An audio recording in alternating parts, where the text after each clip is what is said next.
Hello everyone, আমি makeup artist Sampita Haldar. আজকের ভিডিওটা শুধুমাত্র তাদের জন্যই যাদের মধ্যে মেকআপ করতেও বড্ড ল্যাদ লাগে, আবার সুন্দর সুন্দর ফটোও পেতে চাও। ফেসটা ক্লিন করার পর ভালোভাবে ময়েশ্চারাইজার মেখে নাও, যাতে তোমার স্কিনের মধ্যে টিউলিপ লাইটের মতো গ্লো চলে আসে। প্রাইমার, কারেক্টর, কনসিলার, ফাউন্ডেশন সবকিছুকে স্কিপ ডিরেক্ট পুরো মুখে কম্প্যাক্ট থোপে দাও। তারপর আর কি, বিকৃত একটা মুখ বানিয়ে করে নাও কন্ট্যুরিং। আরে হ্যাঁ, নোজ এরিয়াতে কিন্তু ভোলা চলবে না।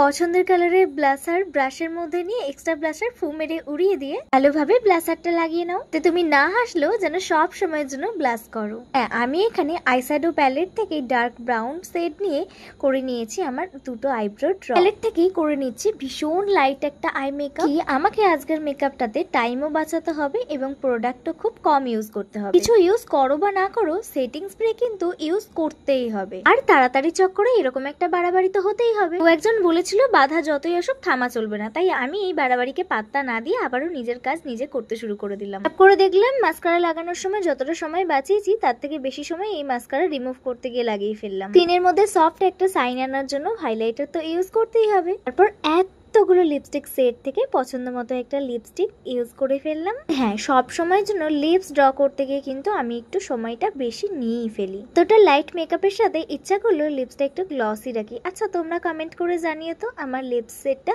ম্যাট ভালো লাগছিল নাকি গ্লসি।